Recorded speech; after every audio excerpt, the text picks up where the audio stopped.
Cheney, members of Congress, distinguished guests, and fellow citizens.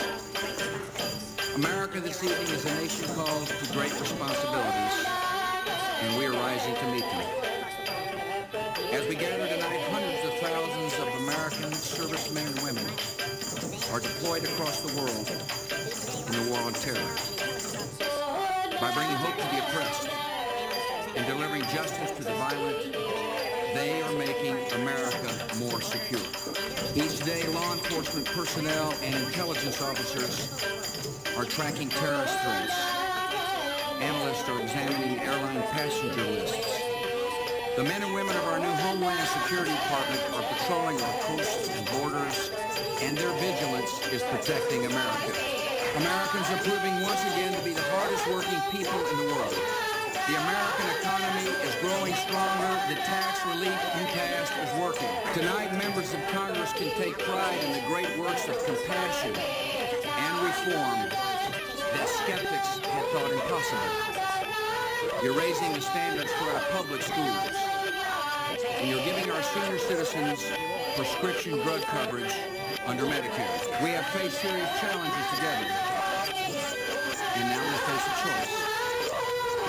We can go forward with confidence and resolve, or we can turn back to the dangerous illusion that terrorists are not plotting and outlaw regimes are no threat to us.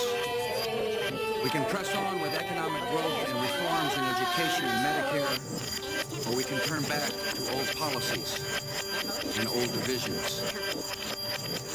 We've not come all this way through tragedy and trial and war, only to falter and leave our work unfinished.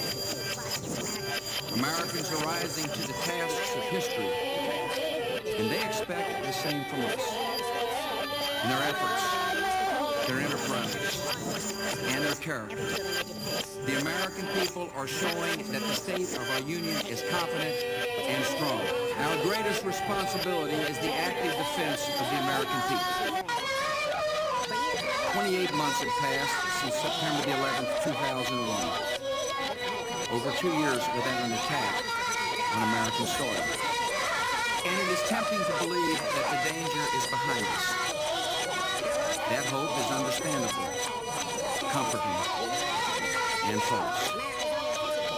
The killing has continued in Bali, Jakarta, Casablanca, Riyadh, Basra, Jerusalem, Istanbul, and Baghdad. The terrorists continue to plot against America and the civilized world. And by our will and courage, this danger will be defeated. Inside the United States, where the war began, we must continue to give our Homeland Security and law enforcement personnel every tool they need to defend us. And one of those essential tools is the Patriot Act, which allows federal law enforcement to better share information, to track terrorists, to disrupt their cells, and to seize their assets. For years, we have used similar provisions to catch embezzlers and drug traffickers. These methods are good for hunting criminals. They are even more important for hunting terrorists. Key provisions of the Patriot Act are set to expire next year. The terrorist threat will not expire on that schedule. Our law enforcement needs this vital legislation to protect our citizens. You need to renew the Patriot Act. America is on the offensive against the terrorists who started this war. Last March, Khalid Sheikh Mohammed, the mastermind of September the 11th, awoke to find himself in custody of U.S. and Pakistani authorities.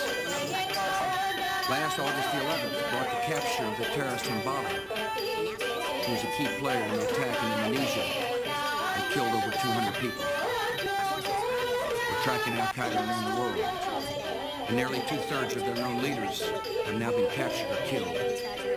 Thousands of very skilled and determined military personnel are on the manhunt, going after the remaining killers who hide in cities and caves, and one by one, we will bring these terrorists to justice. As part of the offensive against terror, We are also confronting the regimes that harbor and support terrorists and could supply them with nuclear, chemical, or biological weapons. The United States and our allies are determined. We refuse to live in the shadow of this ultimate danger. The first to see our determination were the Taliban, who made Afghanistan the primary training base of al-Qaeda killers. As of this month, that country has a new constitution, guaranteeing free elections and full participation by women. Businesses are opening. Healthcare centers are being established. And the boys and girls of Afghanistan are back in school. With the help from the new Afghan army, our coalition is leading aggressive raids against the surviving members of the Taliban and al-Qaeda.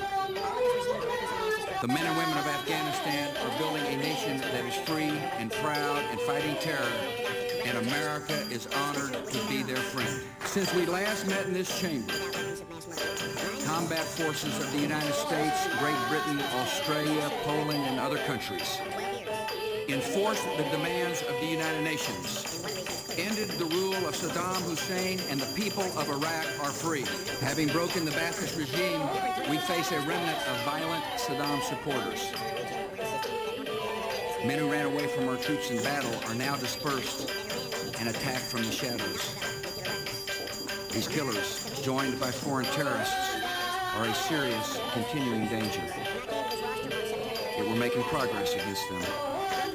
The once all-powerful ruler of Iraq was found in a hole and now sits in a prison cell.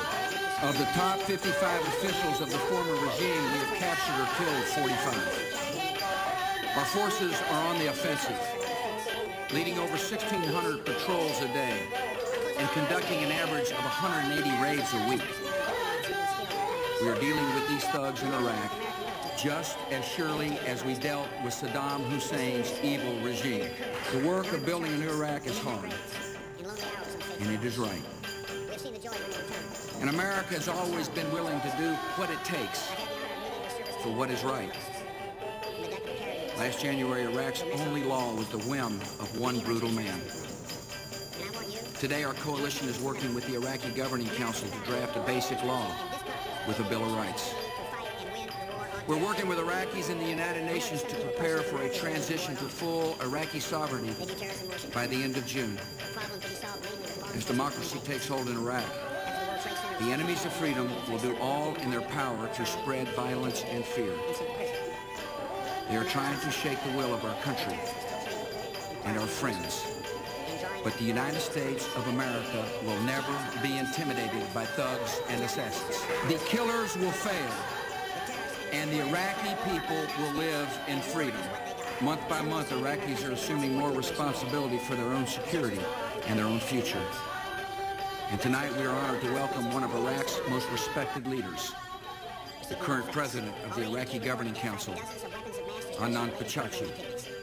Sir, America stands with you and the Iraqi people as you build a free and peaceful nation. Because of American leadership and resolve, the world is changing for the better.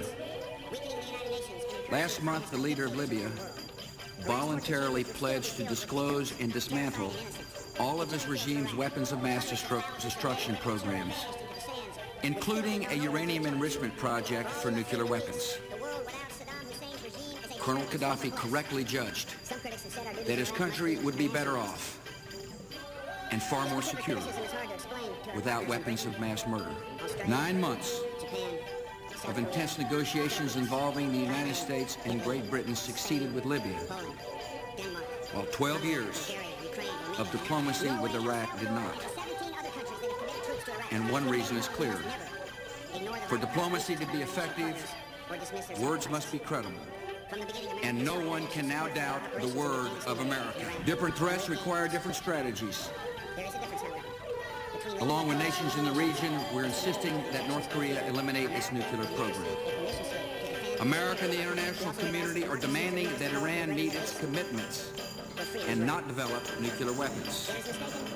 America is committed to keeping the world's most dangerous weapons out of the hands of the most dangerous regimes.